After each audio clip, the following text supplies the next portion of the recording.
ನಮಸ್ಕಾರ. ಆರೋಗ್ಯವೇ ಭಾಗ್ಯ ಕಾರ್ಯಕ್ರಮಕ್ಕೆ ಸ್ವಾಗತ. ನಾನು ಸಿಂಚನ. ಒತ್ತಡದ ಜೀವನ ಮತ್ತು ಬದಲಾಗ್ತಾ ಇರೋ ಜೀವನ ಶೈಲಿಯಿಂದ ಜನರಿಗೆ ನೂರಾರು ಸಮಸ್ಯೆಗಳು ಕಾಡ್ತಾನೆ ಇರುತ್ತವೆ. ಅದರಲ್ಲೂ ಇತ್ತೀಚಿನ ದಿನಗಳಲ್ಲಿ ಇನ್ಫರ್ಟಿಲಿಟಿ ಅಂದರೆ ಬಂಜೆತನ ಸಮಸ್ಯೆ ಹೆಚ್ಚಾಗ್ತಾ ಇದೆ. ಇನ್ನು ಈ ಬಂಜೆತನ ಸಮಸ್ಯೆ ಅಂದ್ರೇನು, ಇದು ಯಾಕೆ ಕಾಣಿಸಿಕೊಳ್ಳುತ್ತೆ, ಈ ಸಮಸ್ಯೆ ಕಾಣಿಸಿಕೊಂಡ ಮೇಲೆ ಹೋಮಿಯೋಪತಿನಲ್ಲಿ ಚಿಕಿತ್ಸೆ ಹೇಗೆ, ನಮ್ಮ ಆಹಾರ ಪದ್ಧತಿ ಹೇಗಿರಬೇಕು, ಲೈಫ್ ಸ್ಟೈಲ್ ಮಾಡಿಫಿಕೇಶನ್ ಯಾವ ರೀತಿ ಮಾಡ್ಕೊಳ್ಬೇಕು, ಇದೆಲ್ಲದರ ಕುರಿತು ತಿಳಿಸಿಕೊಡಲು ನಮ್ಮ ಜೊತೆ ಇದ್ದಾರೆ ಹೋಮಿಯೋ ಕೇರ್ ಇಂಟರ್ನ್ಯಾಷನಲ್ನ ವೈದ್ಯರಾಗಿರುವಂತಹ ಡಾಕ್ಟರ್ ಸ್ನೇಹ ಅವರು. ಬನ್ನಿ ಅವರನ್ನ ಕಾರ್ಯಕ್ರಮಕ್ಕೆ ವೆಲ್ಕಮ್ ಮಾಡೋಣ. Hello doctor, welcome to the show. ನಮಸ್ತೆ. ಎಸ್ ಡಾಕ್ಟರ್, ಇನ್ನು ಇತ್ತೀಚಿನ ದಿನಗಳಲ್ಲಿ ಈ ಬಂಜೆತನ ಸಮಸ್ಯೆ ಅನ್ನೋದು ತುಂಬಾ ಹೆಚ್ಚಾಗ್ತಾ ಇದೆ. ಮೊದಲನೇದಾಗಿ ಈ ಬಂಜೆತನ ಅಂದ್ರೆ ಏನು ಡಾಕ್ಟರ್? ಬೇಸಿಕಲಿ ಬಂಜೆತನ ಅಥವಾ ಇನ್ಫರ್ಟಿಲಿಟಿ ಅನ್ನೋದೇನಿದೆ, ಮಹಿಳೆ ಮತ್ತು ಪುರುಷ ಮದುವೆ ಆದ ಒಂದು ವರ್ಷದವರೆಗೆ ಆಗ್ಬೋದು ಅಥವಾ ಒಂದು 6 ತಿಂಗಳವರೆಗೂ ಆಗೋದು, ಬೇಸ್ಡ್ ಆನ್ ಏಜಸ್ಸು, ಯಾವುದೇ ರೀತಿಯಾದಂತಹ ಕಾಂಟ್ರಾಸೆಪ್ಷನ್ನ ಯೂಸ್ ಮಾಡದೆ ಮಗುಗೋಸ್ಕರ ಪ್ರಯತ್ನಿಸಿದಾಗ ಅವರಿಗೆ ಪ್ರೆಗ್ನೆನ್ಸಿ ಅನ್ನೋದು ಆಗ್ತಿಲ್ಲ ಅಂತ ಸಂದರ್ಭದಲ್ಲಿ ಅದನ್ನು ಮೆಡಿಕಲಿ ನಾವು ಇನ್ಫರ್ಟಿಲಿಟಿ ಅಂತ ಹೇಳಿ ಕರಿತೀವಿ. So it is nothing but inability to achieve the pregnancy.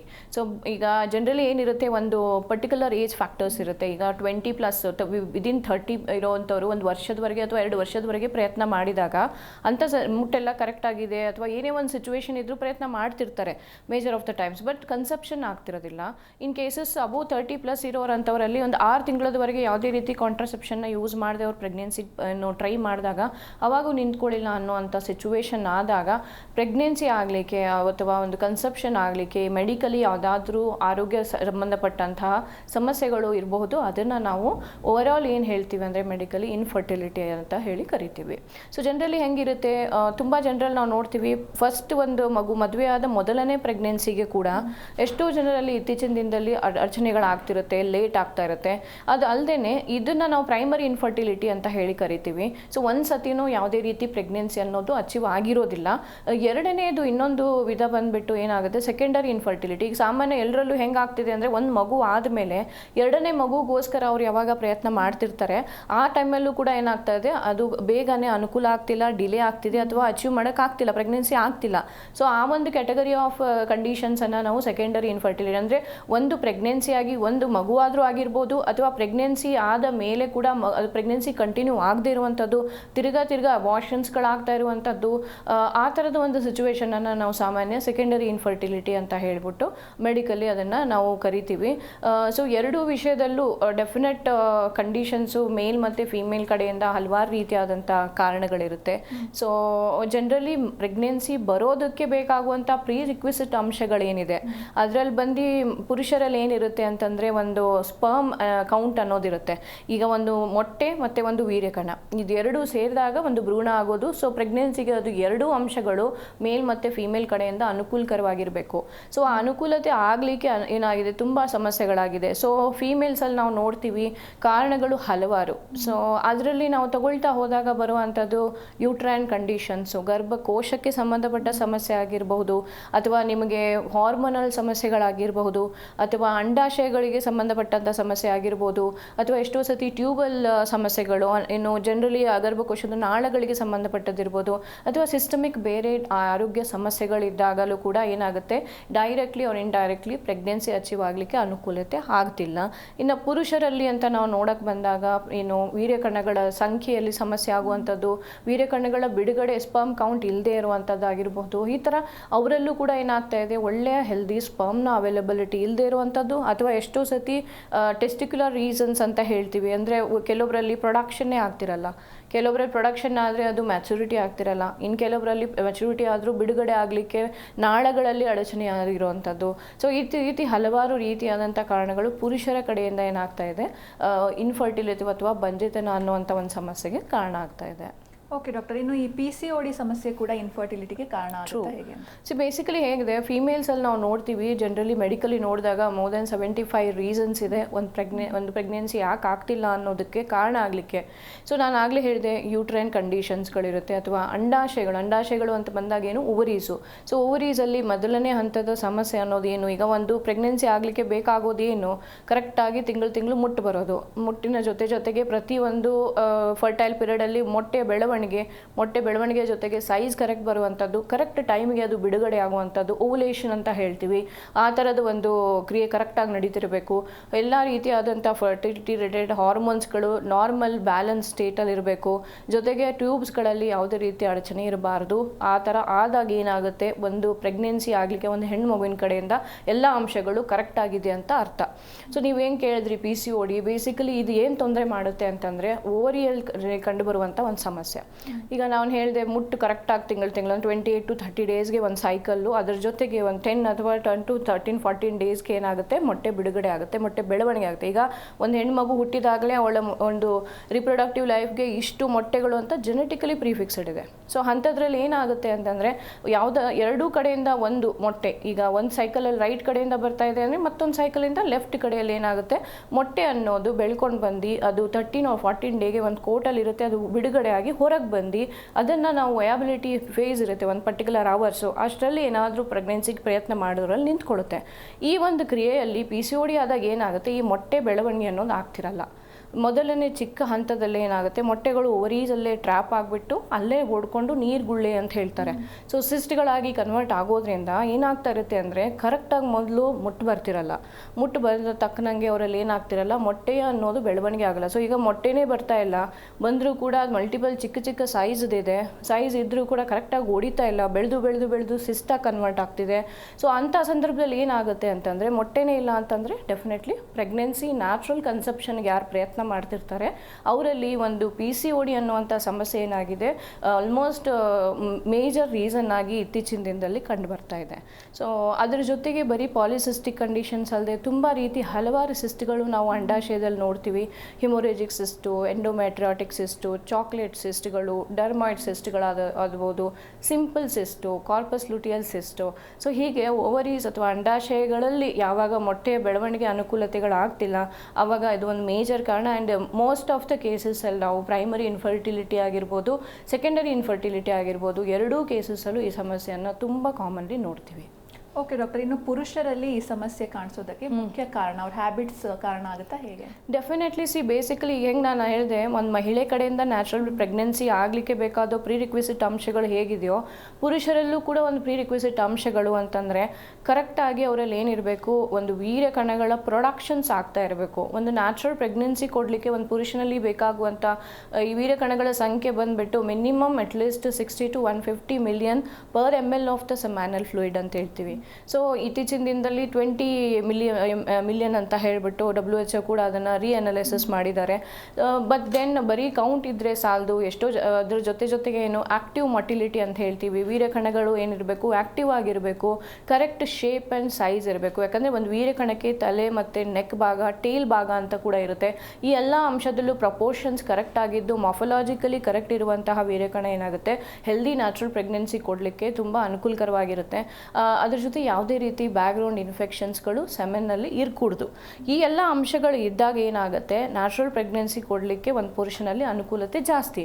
But ಇತ್ತೀಚಿನ ದಿನದಲ್ಲಿ ಏನಾಗ್ತಾ ಇದೆ ಅಂದರೆ, ಈ ಒಂದು ಪ್ರತಿ ಹಂತದಲ್ಲೂ ಈಗ ಕೌಂಟ್ನಲ್ಲಿ ಆಗ್ಬೋದು, ವೀರ್ಯಕಣಗಳ ಸಂಖ್ಯೆ ಆಗ್ಬೋದು, ವೀರ್ಯಕಣಗಳ ಒಂದು ಮೊಟಿಲಿಟಿಯಲ್ಲಿ ಆಗಿರ್ಬೋದು, ಅಥವಾ ಮೊಟಿಲಿಟಿ ಕರೆಕ್ಟ್ ಆಗಿದೆ ಎಲ್ಲ ಇದ್ರೂ shape and size, defective sperm ಅಂತ ಹೇಳ್ತೀವಿ.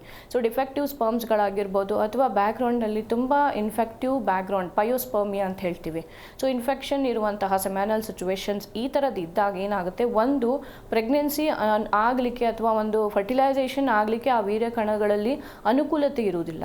ಅದು ಪರ್ಮಿಯಾಬಿಲಿಟಿ ಅನ್ನೋದು ಅಷ್ಟು ಅಚೀವ್ ಮಾಡೋಕ್ಕಾಗಲ್ಲ. ಬಿಕಾಸ್ ನೀವು ನೋಡ್ತೀರಾ, ಎಷ್ಟೋ ಮಿಲಿಯನ್ಸಲ್ಲಿ ಒಂದು ಸ್ಪರ್ಮ್ ಏನು ಮಾಡುತ್ತೆ, ಮೊಟ್ಟೆನ ಪೆನೆಟ್ರೇಟ್ ಮಾಡಿ ಅದು ಭ್ರೂಣ ಆಗಲಿಕ್ಕೆ ಅನುಕೂಲ ಮಾಡುತ್ತೆ. ಸೊ ಹಾಗಿದ್ದಾಗ ವೀರ್ಯಕಣ ಅನ್ನೋದು ತುಂಬ ಹೆಲ್ದಿ ಆ್ಯಂಡ್ ವಯಾಬಲ್ ಆಗಿರಬೇಕಾಗುತ್ತೆ. But major of the cases ಇತ್ತೀಚಿನ ದಿನದಲ್ಲಿ ನಾವು ನೋಡ್ತಾ ಇರೋದು ಆ ಒಂದು ಕೌಂಟು, ಆ ಒಂದು ಮೊಟಿಲಿಟಿ, ಆ ಒಂದು ಮೊಫಲಾಜಿ, ಈ ಮೂರೂ ಏನಾಗಿದೆ ಚಾಲೆಂಜ್ಡ್ ಆಗಿ ಕಾಣ್ತಾ ಇದೆ. ಸೊ ಹಾಗಿದ್ದಾಗ ಏನಾಗುತ್ತೆ, ಇಂಥ ಸಿಚುವೇಶನ್ ಪ್ರೆಗ್ನೆನ್ಸಿ ಆಗ್ಲಿಕ್ಕೆ ಡಿಲೇ ಆಗ್ಬೋದು ಒಂದು, ಆದರೂ ಕೂಡ ಅರ್ಲಿ ಮಿಸ್ಕ್ಯಾರೇಜಸ್ ಏನು ನಾವು ನೋಡ್ತೀವಿ ಅಂಥ ಸಿಚುವೇಷನಲ್ಲಿ ತುಂಬ ಜನಕ್ಕೆ ಏನಾಗುತ್ತೆ, ಕನ್ಸೆಪ್ಷನ್ ಆದಮೇಲೆ ಮಿಸ್ಕ್ಯಾರೇಜ್ ಅಥವಾ ಎಬಾರ್ಷನ್ಸ್ ಆದಾಗ ಅದು ಓನ್ಲಿ ಫೀಮೇಲ್ ಕಾಸಸ್ಸಿಂದ ಮಾತ್ರ ಆಗ್ತಿದೆ ಅನ್ನೋಂಥದ್ದು ಇರುತ್ತೆ. ಬಟ್ ದೆನ್ ಹಂಗಿಲ್ಲಲ್ಲ, ಯಾಕಂದರೆ ಮೇಜರ್ ಜೆನೆಟಿಕ್ ಮಟೀರಿಯಲನ್ನು ಸ್ಪರ್ಮ್ ಅನ್ನೋದು ತನ್ನ ಹೆಡ್ನಲ್ಲಿ ಕ್ಯಾರಿ ಮಾಡುತ್ತೆ.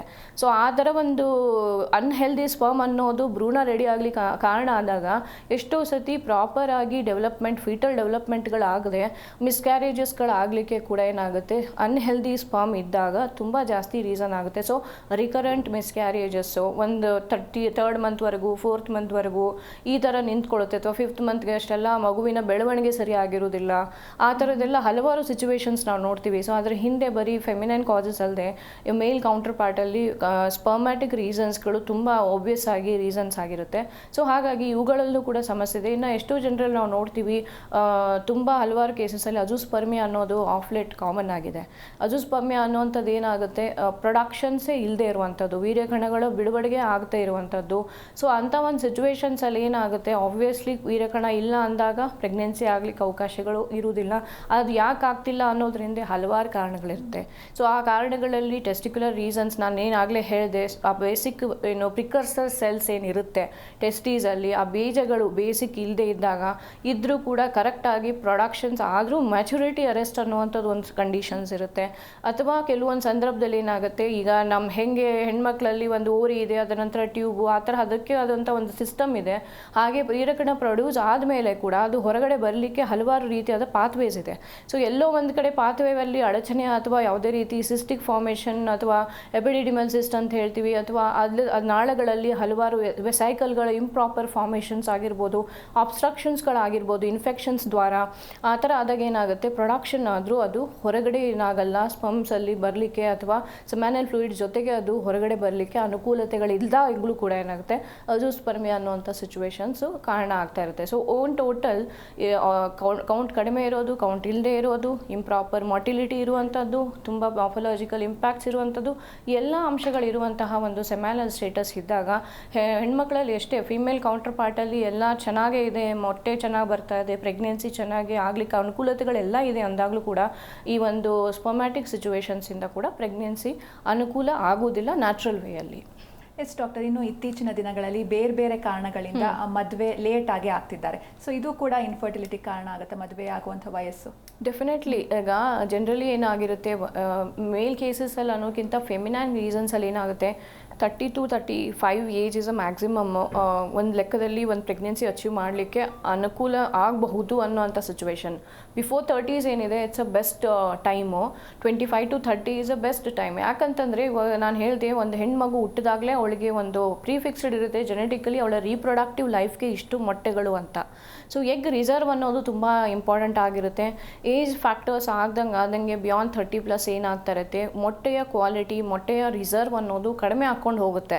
ಸೊ ಹಾಗಿದ್ದಾಗ ಏನಾಗುತ್ತೆ, percentage of healthy natural pregnancy ಅನ್ನೋದು ಡೆಫಿನೆಟ್ಲಿ ಕಡಿಮೆ ಆಗುತ್ತೆ. ಸೊ ಹಾಗಾಗಿ ಒಂದು ಪರ್ಟಿಕ್ಯುಲರ್ ಏಜ್, ಹೆಲ್ದಿ ಏಜ್ ಅನ್ನೋದು ಬಂದುಬಿಟ್ಟು ಬಿಟ್ವೀನ್ 25 to 30, 31 or 32 ಕೂಡ ಸ್ವಲ್ಪ ರಿಸ್ಕಿ ಅನ್ಬೋದು if they have already existed disease. ಇವಾಗೆಲ್ಲ ನಾವು ನೋಡ್ತೀವಿ PCOD ಆಲ್ರೆಡಿ ಇದ್ಬಿಡುತ್ತೆ, ಟೀನೇಜರ್ಸಿಂದಾನೇ PCOD ಇರುತ್ತೆ, ಥೈರಾಯ್ಡ್ ಪ್ರಾಬ್ಲಮ್ಸ್ಗಳಿರುತ್ತೆ, ಹಲವಾರು ರೀತಿಯಾದ ಜನರಲ್ ಹೆಲ್ತ್ ಇಶ್ಯೂಸ್ಗಳಿರುತ್ತೆ. ಆ ಥರದ್ದು ಇದ್ದಾಗ ಆಲ್ರೆಡಿ ಬೇರೆ ಮೆಡಿಕೇಷನ್ಸಲ್ಲಿ ಇದ್ದಾಗಂತೂ ಅಷ್ಟು ಅರ್ಲಿ ಏಜಸ್ಸಲ್ಲಿ ಅವರು ಪ್ರೆಗ್ನೆನ್ಸಿ ಅನುಕೂಲ ಆಗಲಿಕ್ಕಾಗುತ್ತೆ ಹಾಗೆ. But in cases wear life ಅನ್ನೋದು ಅವರಿಗೆ ಅನುಕೂಲ ಮಾಡಿಲ್ಲ, they are going towards a late marriages, ಅದರಲ್ಲಿ ಪಾಸಿಬಿಲಿಟಿ ಅನ್ನೋದು ಮತ್ತೆ ಇಂಡಿವಿಜುವಲ್ ಪರ್ಸನ್ ಮೇಲೆ ಕೂಡ ವೇರಿ ಆಗ್ತಾ ಇರುತ್ತೆ.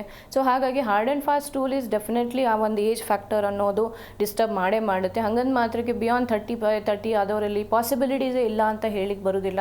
ಅದು ಡಿಪೆಂಡ್ ಆಗುತ್ತೆ ಅವ್ರು ತಮ್ಮ ಹೆಲ್ತನ್ನು ಹೆಂಗೆ ಕಾಯ್ಕೊಂಡಿದ್ದಾರೆ, ಅವ್ರು ಹೆಂಗೆ ಲೈಫ್ ಸ್ಟೈಲ್ ಮೇಂಟೈನ್ ಮಾಡಿದ್ದಾರೆ, ಅವ್ರ ಜನರಲ್ ಆರೋಗ್ಯ ಹೇಗಿದೆ, ಅದ್ರ ಮೇಲೆ ಕೂಡ ಸಾಧನೆ ಆಗುತ್ತಾ ಪ್ರೆಗ್ನೆನ್ಸಿ ನ್ಯಾಚುರಲ್ ಇಲ್ವಾ ಅನ್ನೋದು ಹೇಳೋಕ್ಕಾಗುತ್ತೆ. ಓಕೆ ಡಾಕ್ಟರ್, ಇನ್ನು ಈ ಬಂಜೆತನ ಸಮಸ್ಯೆ ಅಂತ ಹೇಳಿದ ತಕ್ಷಣ ಹೆಚ್ಚಾಗಿ ಎಲ್ಲರೂ ದೂಷಿಸೋದು ಮಹಿಳೆಯರನ್ನ. ನೀವು ಹೇಳಿದ್ರಿ ಪುರುಷರು ಕೂಡ ಈಕ್ವಲಿ ಕಾರಣರಾಗ್ತಾರೆ ಅಂತ, ಬಟ್ ಇದು ತುಂಬಾ ಬಹಳಷ್ಟು ಜನರಿಗೆ ಗೊತ್ತಿರಲ್ಲ. ಸೊ ಅಂತವರಿಗೆ ಏನ್ ಹೇಳ್ತೀರಾ? ಆ ಥರ ಇಲ್ಲ. ಈಗ ಒಂದು ಪ್ರೆಗ್ನೆನ್ಸಿ ಆಗಬೇಕು ಅಂತಂದಾಗ ಬರೀ ಮೊಟ್ಟೆ ಒಂದು ಇದ್ಬಿಟ್ರೆ ಅದು ಪ್ರೆಗ್ನೆನ್ಸಿ ಆಗೋದಿಲ್ಲ. ಒಂದು ಮೊಟ್ಟೆ ಮತ್ತು ವೀರ್ಯಕಣ, ಈಗ ಒಂದು ಮಹಿಳೆಯಿಂದ ಮೊಟ್ಟೆ, ಒಂದು ಪುರುಷನಿಂದ ವೀರ್ಯಕಣ, ಎರಡೂ ಇಂಪಾರ್ಟೆಂಟ್ ಆಗುತ್ತೆ. ಅವೆರಡೂ ಸೇರಿದಾಗಲೇ ಒಂದು ಭ್ರೂಣ ಆಗುವಂಥದ್ದು ಅಥವಾ ಒಂದು ಬೇಸಿಕ್ ಎಂಬ್ರಿಯೋ ಡೆವಲಪ್ ಆಗೋದು. ಸೊ ಹಾಗಿದ್ದಾಗ ಬರೀ ಪುರುಷರಲ್ಲಿನ ಕಾರಣಗಳು ಕೂಡ ಈಕ್ವಲ್ ಪರ್ಸೆಂಟೇಜ್ ರೀಸನ್ ಆಗ್ತದೆ ಮಗು ಆಗದೆ ಇರೋದಕ್ಕೆ, ಮಹಿಳೆಯಿಂದನೂ ಕೂಡ ಈಕ್ವಲ್ ಪರ್ಸೆಂಟೇಜ್ ಇರುತ್ತೆ. ಸೊ ಹಾಗಾಗಿ ಬರೀ ಮಹಿಳೆಯೇ ರೀಸನ್ ಆಗೋದಿಲ್ಲ.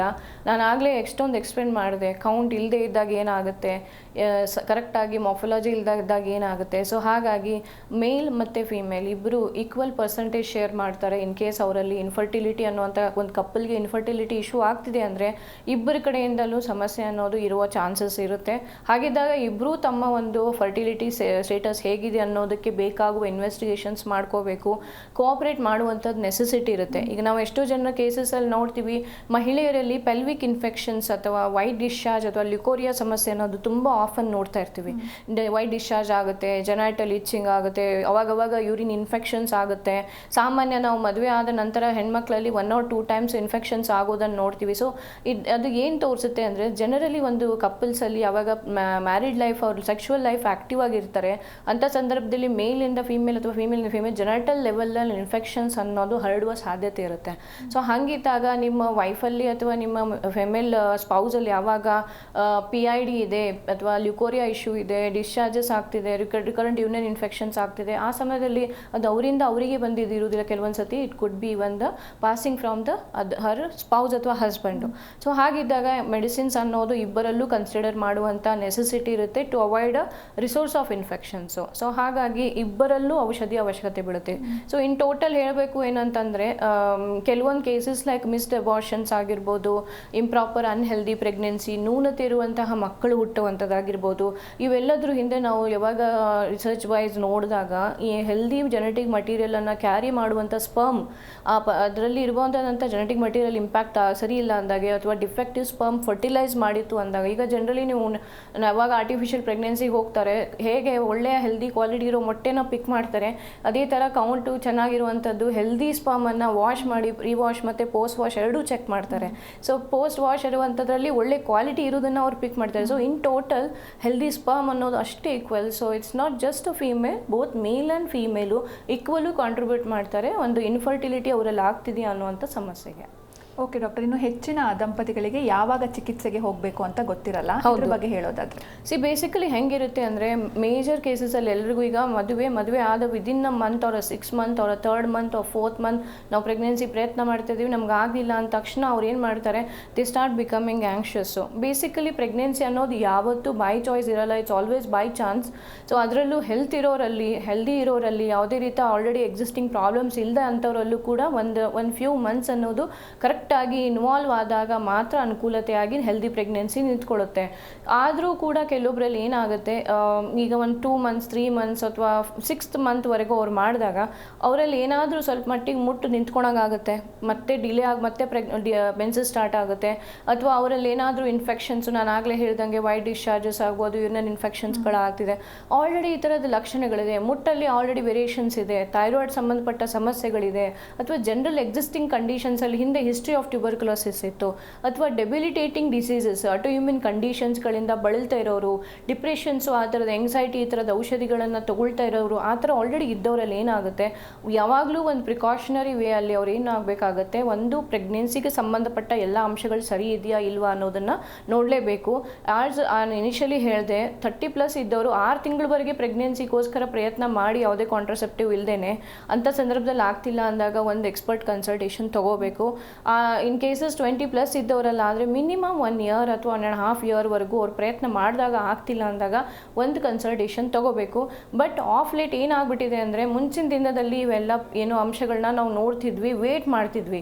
ಬಟ್ ಇವಾಗ ಇತ್ತೀಚಿನ ದಿನದಲ್ಲಿ ಏನಾಗ್ತಾ ಇದೆ ಅಂತಂದರೆ ವೇಟ್ ಆ್ಯಂಡ್ ವಾಚ್ ಥೆರಪಿ ಅನ್ನೋದು ಇನ್ನೂ ಲೇಟ್ ಮಾಡುತ್ತೆ.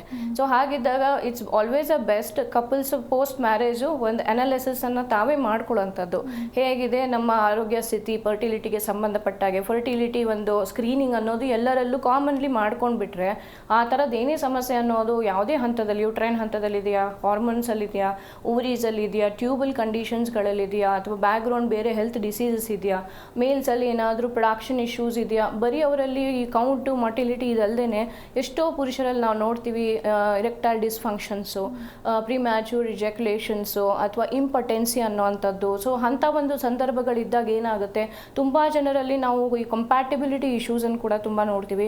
ಸೊ ಅಂಥ ಸಂದರ್ಭದಲ್ಲಿ ಏನಾಗುತ್ತೆ, ನ್ಯಾಚುರಲ್ ಪ್ರೆಗ್ನೆನ್ಸಿ ಅನ್ನೋದು ಆಗಲಿಕ್ಕೆ ಅನುಕೂಲತೆ ಆಗ್ತಿರಲ್ಲ. ಆ ಥರದ್ದು ಏನೇ ನಿಮಗೆ ಕಂಪ್ಯಾಟಿಬಿಲಿಟಿ ಇಶ್ಯೂಸ್ ಇದೆಯಾ, ಸೇರ್ಲಿಕ್ಕೆ ಅನುಕೂಲತೆಗಳಿಲ್ವಾ, ಅಥವಾ ಪೇಯ್ನ್ ಇಶ್ಯೂಸ್ ಇದೆಯಾ, ಆಂಗ್ಸೈಟಿ ಆಗ್ತಿದೆಯಾ, ಇಂಥ ಸಂದರ್ಭದಲ್ಲೂ ಒಂದು ಕೌನ್ಸಿಲಿಂಗ್ ಅನ್ನೋದು ಬೇಕಾಗುತ್ತೆ. ಸೊ ಇನ್ ಟೋಟಲ್ ಕನ್ಫ್ಯೂಸ್ ಆಗದೆ, ಯಾವುದೋ ಶಾರ್ಟ್ಕಟ್ಗಳನ್ನ ಟ್ರೈ ಮಾಡದೆ, ತಾವಾಗೇ ಅದನ್ನು ಅನಲೈಸ್ ಮಾಡದೆ, ಯಾವಾಗಲೂ ಒಂದು ಎಕ್ಸ್ಪರ್ಟ್ ಒಪಿನಿಯನ್ ತೊಗೊಳ್ಳೋದು ಆಫ್ ಲೇಟ್ ಏನಾಗಿದೆ ಮ್ಯಾಂಡೇಟ್ರಿ ಆಗಿ ಹೆಲ್ಪ್ ಆಗುತ್ತೆ to avoid the further delay ಮತ್ತು to avoid the further complications. Okay doctor, ಇನ್ನು ಈ ಬಂಜೆತನ ಸಮಸ್ಯೆಯಿಂದ ಬಳಲ್ತಾ ಇರುವಂತಹ ದಂಪತಿಗಳು ಯಾವೆಲ್ಲ ಟೆಸ್ಟ್ಗಳನ್ನು ಮಾಡಿಸ್ಬೇಕಾಗತ್ತೆ ಅಂತ? ಬೇಸಿಕಲಿ ಡಿಪೆಂಡ್ ಆಗುತ್ತೆ. ಪ್ರತಿ ಕೇಸ್ ಕೂಡ ಒಂದೊಂದು ಕಾರಣಗಳು, ಎಲ್ಲರಲ್ಲೂ ಎಲ್ಲಾನು ಪ್ರಾಬ್ಲಮ್ಸ್ಗಳು ಇರುವುದಿಲ್ಲ. ಒಬ್ಬೊಬ್ಬರಲ್ಲಿ ಮುಟ್ಟು ಸರಿ ಬರ್ತಿರಲ್ಲ, ಕೆಲವರಲ್ಲಿ ಮುಟ್ಟು ಸರಿ ಬಂದರೆ ಮೊಟ್ಟೆ ಬರ್ತಿರಲ್ಲ. ತುಂಬ ಜನರಲ್ಲಿ ನೋಡ್ತೀವಿ ಎಗ್ ಚೆನ್ನಾಗಿಲ್ಲ ಅಂತ ಹೇಳಿದರು, ಎಗ್ ಸರಿಯಾಗಿ ಬಿಡುಗಡೆ ಆಗ್ತಿಲ್ಲ ಅಂತ ಹೇಳಿದ್ರು. ಎಷ್ಟೋ ಜನರಲ್ಲಿ ನಾವು ನೋಡ್ತೀವಿ ಟ್ಯೂಬ್ಸ್ಗಳಲ್ಲಿ ಇನ್ಫೆಕ್ಷನ್ ಇರುತ್ತೆ ಅಥವಾ ಟ್ಯೂಬಲ್ ಬ್ಲಾಕ್ಸ್ಗಳಿರುತ್ತೆ. ಎಷ್ಟೋ ಜನರಲ್ಲಿ ಸಿಸ್ಟ್ಗಳಿರುತ್ತೆ ಅಥವಾ ಎಷ್ಟೋ ಜನರಲ್ಲಿ ಎಂಡೋಮೆಟ್ರಾಸಿಸ್ ಇರುತ್ತೆ. ಸೊ ಹಾಗಿದ್ದಾಗ ಸ್ಪೆಸಿಫಿಕ್ ಕೇಸಿಗೆ ಅನುಗುಣವಾಗಿ ಹಿಸ್ಟ್ರಿ ಪ್ರಕಾರ ಕೆಲವೊಬ್ಬರಲ್ಲಿ ಸ್ಕ್ಯಾನ್ ಬೇಕಾಗ್ಬೋದು, ಕೆಲವೊಬ್ಬರಲ್ಲಿ ಹಾರ್ಮೋನಲ್ ಅನಾಲಿಸಿಸ್ ಬೇಕಾಗ್ಬೋದು, ಇನ್ನು ಕೆಲವೊಬ್ಬರಲ್ಲಿ ಟ್ಯೂಬಲ್ ಟೆಸ್ಟ್ಗಳು ಬೇಕಾಗಬಹುದು, ಇನ್ಫೆಕ್ಟಿವ್ ಬ್ಯಾಕ್ಗ್ರೌಂಡ್ ಅನಾಲಿಸಿಸ್. ಯಾಕಂದರೆ ತಿರ್ಗಾ ಅಬಾರ್ಷನ್ಸ್ ಆಗ್ತಾ ಇರುವಂಥದ್ದು ಕೂಡ ಒಂದೇನು ಸಮಸ್ಯೆ ಇದೆ. ಆ ಸಂದರ್ಭದಲ್ಲಿ ಕೆಲವೊಂದು ವೈರಲ್ ಲೋಡ್ ಅಥವಾ ಟಾರ್ಚ್ ಇನ್ಫೆಕ್ಷನ್ಸ್ಗಳಂತ ಇರ್ತವೆ. ಅಂಥ ಇನ್ಫೆಕ್ಷನ್ಸ್ಗಳ ಬ್ಯಾಕ್ಗ್ರೌಂಡ್ ಸ್ಕ್ರೀನಿಂಗ್ ಕೂಡ ಬೇಕಾಗುತ್ತೆ. ಸೊ ಓವರ್ ಆಲ್ ಹೇಳಬೇಕಂದ್ರೆ ಬ್ಲಡ್ ಟೆಸ್ಟು, ಸ್ಕ್ಯಾನಿಂಗ್ಸು, ಕೆಲವೊಂದು ಸಂದರ್ಭದಲ್ಲಿ HSG ಟೆಸ್ಟ್ಗಳಾಗಿರ್ಬೋದು. ಇವೆಲ್ಲ ಫೀಮೇಲ್ಸಲ್ಲಿ ನಾವು ನೋಡೋದಾದರೆ, ಪುರುಷರಲ್ಲೂ ಕೂಡ ಏನಾಗುತ್ತೆ, ಕೆಲವೊಮ್ಮೆ ಕೌಂಟೇ ಇಲ್ಲ ಅನ್ನೋವಂಥವರಲ್ಲಿ ನಾವು ಸ್ಕ್ರೀನಿಂಗ್ ಆಫ್ ದ ಟೆಸ್ಟಿಸ್ ನೋಡಬೇಕಾಗುತ್ತೆ, ಸ್ಕ್ಯಾನ್ಗಳು ಬೇಕಾಗುತ್ತೆ. ಎಷ್ಟೋ ಸತಿ ಬಯಾಪ್ಸಿ ಅಥವಾ FNAC ಅನ್ನೋ ಸೈಟಾಲಜಿ ಟೆಸ್ಟ್ಗಳು ಮಾಡಬೇಕಾಗುತ್ತೆ. In cases semen analysis primary test ಆಗುತ್ತೆ. ಅದರಲ್ಲಿ ಹೇಗೆ ಇದೆ ಅನ್ನೋದ್ರ ಬೇಸ್ ಮೇಲೆ ಮತ್ತೆ ಮಿಕ್ಕಿದ ಏನಾದರೂ ಟೆಸ್ಟ್ಗಳು ಬೇಕಾ ಅನ್ನೋದು ಡಿಪೆಂಡ್ ಆಗುತ್ತೆ. So in total every individual case ಮೇಲೆ ಯಾವುದು ಮೊದಲು ಯಾವುದು ನಂತರ ಅನ್ನೋದು ಅವರು ಬಂದಾದ ನಂತರ ಅವ್ರ ಹಿಸ್ಟ್ರಿ ತೊಗೊಂಡ ನಂತರ ಸ್ಪೆಸಿಫಿಕಲಿ ಏನಾಗ್ತದೆ ಕನ್ಸಲ್ಟಿಂಗ್ ಫಿಸಿಷಿಯನ್ನು ಡಿಸೈಡ್ ಮಾಡ್ತಾರೆ. ಓಕೆ ಡಾಕ್ಟರ್, ಇನ್ನು ಈ ಸಮಸ್ಯೆ ಇರುವಂತಹ ದಂಪತಿಗಳಿಗೆ ಹೋಮಿಯೋ ಕೇರ್ನಲ್ಲಿ ಯಾವ ರೀತಿಯಾದಂತಹ ಟ್ರೀಟ್ಮೆಂಟ್ ಸಿಗುತ್ತೆ ಅಂತ, ಟ್ರೀಟ್ಮೆಂಟ್ ಪ್ರೊಸೀಜರ್ ಬಗ್ಗೆ? Definitely it's very important thing. ತುಂಬ ಜನಕ್ಕೆ ಏನಿದೆ, ಫರ್ಟಿಲಿಟಿ ಅಂತಂದರೆ ಈಗ ನ್ಯಾಚುರಲಿ ನಮ್ಗೆ ಆಗ್ತಿಲ್ಲ ಅಂದರೆ ನೆಕ್ಸ್ಟ್ ನಾವು ಹೋಗಬೇಕಾಗಿರೋದು ಆರ್ಟಿಫಿಷಿಯಲ್ ಪ್ರೆಗ್ನೆನ್ಸಿಗೆ. ನಾವು IVF ಕಡೆ ನಮಗೆ ಬೇರೆ ಆಪ್ಷನ್ನೇ ಇಲ್ಲ ಅನ್ನುವಂಥ ಸಿಚುವೇಶನ್ ಇದ್ದವರು. ಅಂಥವರಲ್ಲಿ ನಾವು ಹೇಳೋದೇನು ಅಂತಂದರೆ, ಈಗ ನಿಮಗೆ PCOD ಇದೆ ಅಥವಾ ನಿಮಗೆ ಮೊಟ್ಟೆ ಕ್ವಾಲಿಟಿ ಚೆನ್ನಾಗಿ ಬರ್ತಿಲ್ಲ, ಎಷ್ಟೋ ಸತಿ ಮೊಟ್ಟೆ PCOD ಎಲ್ಲ ನೀವು ಯಾವುದೂ ಇಲ್ಲ, ಎಂಡೋಮೆಟ್ರಿಯಲ್ ಥಿಕ್ನೆಸ್ ಕರೆಕ್ಟ್ ಅಚೀವ್ ಆಗ್ತಿರಲ್ಲ, ಅಥವಾ ಕೌಂಟ್ ಮಾರ್ಟಿಲಿಟಿ ಇಲ್ಲದೆ ಇರೋವಂಥವ್ರು. ಈ ಥರ ಎಲ್ಲ ಸಿಚುವೇಷನಲ್ಲೂ ಹೋಮಿಯೋಪತಿ ಔಷಧಿಯಲ್ಲಿ ಏನಿರುತ್ತೆ ಅಂದರೆ, ಯಾವ ಕಾರಣದಿಂದ ನಿಮಗೆ ಸಮಸ್ಯೆ ಆಗಿದೆ, ಇನ್ ಕೇಸ್ ನಿಮ್ಗೆ ಸಿಸ್ಟ್ ಫಾರ್ಮೇಷನ್ ಆಗ್ತಿದೆ, ಮೊಟ್ಟೆ ಬರ್ತಿಲ್ಲ ಅಂದರೆ ಮೆಡಿಸಿನ್ಸ್ ಏನು ಮಾಡುತ್ತೆ ಅಂದರೆ ಪ್ರಾಪರ್ ಎಗ್ ಬರಲಿಕ್ಕೆ ಅನುಕೂಲತೆ ಇರುವಂಥದ್ದು. ಹಾರ್ಮೋನಲ್ ಇಂಬ್ಯಾಲೆನ್ಸಸ್ ಇದೆ ಅಂದರೆ ಹಾರ್ಮೋನ್ ಬ್ಯಾಲೆನ್ಸ್ ಮಾಡುವಂಥದ್ದು. ಟ್ಯೂಬಲ್ ಬ್ಲಾಕ್ ಇನ್ ಕೇಸಸ್ ಎಲ್ಲಿ ಇನ್ಫೆಕ್ಷನ್ ದ್ವಾರ ಆದಂಥ ಬ್ಲಾಕ್ಸ್ಗಳಿದ್ದಾಗ ಆ ಒಂದು ಇನ್ಫೆಕ್ಷನ್ನ ಕಂಪ್ಲೀಟ್ಲಿ ಬೆಟರ್ ಮಾಡೋದ್ರ ಮುಖಾಂತರ, ಕ್ಯೂರ್ ಮುಖಾಂತರ ಟ್ಯೂಬಲ್ ಓಪನಿಂಗ್ಸ್ಗಳಿಗೂ ಕೂಡ ಯಾವುದೇ ರೀತಿ ಸರ್ಜಿಕಲ್ ಪ್ರೊಸೀಜರ್ಸ್ ಇಲ್ಲದೆ ಓಪನ್ ಆಗಿ ನ್ಯಾಚುರಲಿ ಹೆಲ್ದಿ ಪ್ರೆಗ್ನೆನ್ಸಿ ಆಗಲಿಕ್ಕೆ ಕೂಡ ಹೈಡ್ರೋಸಾಲ್ಫಿಂಗ್ಸ್, ಪಯೋಸಾಲ್ಫಿಂಗ್ಸ್, ಟ್ಯೂಬಲ್ ಬ್ಲಾಕ್ ಆಫ್ಟರ್ ಎಂಡೋಮೆಟ್ರಿಯಾಸಿಸ್. ಇನ್ಫ್ಯಾಕ್ಟ್ ಎಂಡೋಮೆಟ್ರಿಯಾಸಿಸ್ಗೆ ಎಲ್ಲ ಜನ ಹೋಗೋದು ಸರ್ಜಿಕಲ್ ಚೇಂಜಸ್ ಇದಕ್ಕೆ, ಬಟ್ ಹೋಮಿಯೋಪತಿಯಲ್ಲಿ ಅದಕ್ಕೆ ಔಷಧಿ ದ್ವಾರ ಟ್ರೀಟ್ಮೆಂಟ್ ಅನ್ನೋದು ಅನುಕೂಲತೆ ಇರುತ್ತೆ. ಅಡೆನೋಮಿಯಾಸಿಸ್ ಕೇಸಸ್ ಆಗಿರ್ಬೋದು. ಈ ಥರ ಏನಿದೆ, ಔಷಧಿಯಿಂದಾನೇ ಯಾವ ಕಾರಣದಿಂದ ಅವ್ರಿಗೆ ಪ್ರೆಗ್ನೆನ್ಸಿ ಬರ್ತಿಲ್ಲ ಆ ಕಾರಣನ ಸರಿ ಮಾಡಿಕೊಟ್ಟು ಅವರ ಆರೋಗ್ಯ ಏನು ಫರ್ಟಿಲಿಟಿ ರಿಲೇಟೆಡ್ ಇದೆ ಅದು ಜಸ್ಟ್ ಒಂದು ಮಗು ಅಥವಾ ಒಂದು ಪ್ರೆಗ್ನೆನ್ಸಿಗಲ್ಲ, ಓವರಾಲ್ ಅವ್ರ ಫರ್ಟಿಲಿಟಿ ಆರೋಗ್ಯನ ಸರಿ ಮಾಡಲಿಕ್ಕೆ ಹೋಮಿಯೋಪತಿ ಕನ್ಸ್ಟಿಟ್ಯೂಷನ್ ಮೆಡಿಸಿನ್ಸ್ ಏನಿದಾವೆ ಅನುಕೂಲಕರವಾಗಿರ್ತವೆ. ಸೊ ಜೊತೆಗೆ ಇನ್ನೊಂದು ಏನಪ್ಪ ಅಂದರೆ ಪ್ಲಸ್ ಪಾಯಿಂಟು, ಒಂದು ಪ್ರೆಗ್ನೆನ್ಸಿ ಅಚೀವ್ ಮಾಡೋದಕ್ಕೆ ಬೇಕಾಗುವಷ್ಟು ಅತಿಯಾದ ಹಾರ್ಮೋನ್ ಇಂಜೆಕ್ಷನ್ಸು ಪ್ರೊಸೀಜರ್ಸ್ ಎಲ್ಲ ಆದಮೇಲೆ ಆ ಸ್ಪೆಸಿಫಿಕ್ ಫೀಮೇಲ್ ಬಾಡಿ ಏನಾಗುತ್ತೆ ಹಲವಾರು ಕಾಂಪ್ಲಿಕೇಶನ್ಸ್ಗೊಳಗಾಗಿರ್ತಾರೆ. ಬಟ್ ಆ ಥರದಾದಂತಹ ಒಂದು ಸಮಸ್ಯೆ ಅನ್ನೋದು ನೀವು ಹೋಮಿಯೋಪತಿ ಔಷಧಿಗಳನ್ನು ತಗೊಂಡು ಫರ್ಟಿಲಿಟಿಯ ಸಂಬಂಧಪಟ್ಟ ಸಮಸ್ಯೆನ ಟ್ರೀಟ್ ಮಾಡಿಸ್ಕೊಂಡಾಗ ನಿಮಗೇನಾಗಲ್ಲ, ಈ ಥರದ ಸೈಡ್ ಇಫೆಕ್ಟ್ಸ್ಗಳು ಬರ್ತಿರಲ್ಲ. ಫಸ್ಟ್ ಥಿಂಗ್ ಹೆಲ್ತ್ ಕಾಂಪ್ರಮೈಸ್ ಆಗಲ್ಲ. ಮತ್ತೆ ಒಂದು ಮುಂದಿನ ಪ್ರೆಗ್ನೆನ್ಸಿ ಬರಲಿಕ್ಕೂ ಕೂಡ ನಿಮ್ದು ಏನಾಗಿರುತ್ತೆ, it's a once for all correction. So ಆ ಕರೆಕ್ಷನ್ಸ್ ಅನ್ನೋದು ಉಳ್ಕೊಳ್ಳುತ್ತೆ. ಮತ್ತೆ ಪ್ರತಿ ಸೈಕಲ್ಗೂ ಪ್ರತಿ ಪ್ರೆಗ್ನೆನ್ಸಿಗೂ ನೀವು ಮತ್ತೆ ಅಷ್ಟೇ ಲಾಂಗ್ ಪ್ರೊಸೆಸ್ಗೆ ಹೋಗಬೇಕು ಅನ್ನೋಂಥ ಅವಶ್ಯಕತೆ ಇರುವುದಿಲ್ಲ. So over all general health ಅನ್ನೋದು ತುಂಬ ಇಂಪಾರ್ಟೆಂಟ್ ಆಗುತ್ತೆ. ಯಾವುದೇ ಒಂದು ಕಾಯಿಲೆ, ಯಾವುದೇ ಒಂದು ಸಮಸ್ಯೆ ಅನ್ನೋ ದೇಹದಲ್ಲಿ ಬಂದಾಗ ಇಮ್ಯುನಿಟಿ ಅಥವಾ ರೋಗ ನಿರೋಧಕ ಶಕ್ತಿ ಏನು ಡಿಸ್ಟರ್ಬ್ ಆಗುತ್ತೆ ಅದನ್ನು ಕೂಡ ಎನ್ಹಾನ್ಸ್ ಮಾಡಿ ಜನರಲ್ ಹೆಲ್ತನ್ನು ಕಾಯ್ಕೊಂಡು ಬಂದಿರೋ ಸಮಸ್ಯೆನೂ ಕಡಿಮೆ ಮಾಡಿ ನಿಮಗೆ ಬೇಕಾದ ರಿಸಲ್ಟ್ ಸಿಗಲಿಕ್ಕೆ ಹೋಮಿಯೋಪತಿ ಔಷಧಿಗಳು ಅನುಕೂಲ ಮಾಡುತ್ತೆ. ಸೊ ಹಾಗಿದ್ದಾಗ ಇವನ್ ಹೋಮಿಯೋಪತಿ ಮೆಡಿಸಿನ್ಸು ಫರ್ಟಿಲಿಟಿ ಕೇಸಸಲ್ಲಿ ಏನಿದೆ ತುಂಬ ಅನುಕೂಲಕರವಾಗಿ ರಿಸಲ್ಟನ್ನು ಕೊಡ್ತಾ ಇದೆ. ಮತ್ತು ಹುಟ್ಟುವಂಥ ಮಗು ಕೂಡ ಹೆಲ್ದಿಯಾಗಿ ಹುಟ್ಟುತ್ತೆ. ಯಾವುದೇ ರೀತಿಯಾದಂಥ ಜೆನೆಟಿಕಲ್ ಡಿಫೆಕ್ಟ್ಸ್ ಆಗಿರ್ಬೋದು ಅಥವಾ ಪ್ರೆಗ್ನೆನ್ಸಿಯಲ್ಲಿ ಯಾವುದೇ ಹರ್ಡಲ್ಸ್ಗಳು ಬರುವಂಥದ್ದಾಗಿರ್ಬೋದು, ಈ ಥರ ಸಮಸ್ಯೆಗಳು ಜನರಲಿ ನಾವು ನೋಡಿಲ್ಲ. ಸೊ ಹಾಗಾಗಿ it's an best medicines for infertility cases ಅಂತ ಹೇಳ್ಬೋದು. ಓಕೆ ಡಾಕ್ಟರ್, ಇನ್ನು ಇಷ್ಟೊತ್ತು ನಮ್ಮ ಜೊತೆ ಇದ್ದು ಬಹಳಷ್ಟು ವಿಷಯಗಳ ಬಗ್ಗೆ ಮಾಹಿತಿಯನ್ನು ತಿಳಿಸ್ಕೊಟ್ರೆ ಥ್ಯಾಂಕ್ ಯು ಸೋ ಮಚ್. ನಮಸ್ತೆ. ಎಸ್, ನೋಡಿದ್ರಲ್ವಾ ವೀಕ್ಷಕರೇ, ಇವತ್ತಿನ ಸಂಚಿಕೆಯಲ್ಲಿ ಇನ್ಫರ್ಟಿಲಿಟಿ ಅಂದರೆ ಬಂಜಿತನ ಸಮಸ್ಯೆಯ ಬಗ್ಗೆ ಬಹಳಷ್ಟು ವಿಷಯಗಳನ್ನ ತಿಳಿದುಕೊಂಡ್ವಿ. ಇನ್ನು ನೀವು ಕೂಡ ಈ ಸಮಸ್ಯೆಯಿಂದ ಬಳಲ್ತಾ ಇದ್ರೆ ಟಿವಿ ಸ್ಕ್ರೀನ್ ಮೇಲೆ ಲಭ್ಯ ಇರುವಂಥ ನಂಬರ್ಸ್ಗೆ ನೀವು ಕರೆ ಮಾಡಬಹುದು, ಡಾಕ್ಟರ್ ಜೊತೆ ನೇರವಾಗಿ ಮಾತನಾಡಬಹುದು, ಭೇಟಿ ಆಗಬಹುದು, ಜೊತೆಗೆ ನಿಮ್ಮ ಸಮಸ್ಯೆಗೆ ತಕ್ಕ ಪರಿಹಾರವನ್ನು ಕಂಡುಕೊಳ್ಬಹುದು ಅಂತ ಹೇಳ್ತಾ ನೋಡ್ತಾ ಇರಿ ಜಿ ಕನ್ನಡ ನ್ಯೂಸ್, ಸತ್ಯವೇ ಸುದ್ದಿಯ ಜೀವಾಳ. ವಾಸಿಯಾಗದ ಆರೋಗ್ಯ ಸಮಸ್ಯೆ ನಿಮ್ಮನ್ನ ಕಾಡ್ತಿದೆಯಾ? ಹಾಗಿದ್ರೆ ಚಿಂತೆ ಬಿಡಿ, ನಮ್ಮ ಹೋಮಿಯೋ ಕೇರ್ಗೆ ಬನ್ನಿ.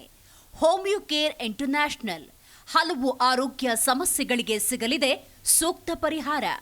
ನೇರ ಭೇಟಿಗೆ ಸಂಪರ್ಕಿಸಿ 9550001133 1800 10811212.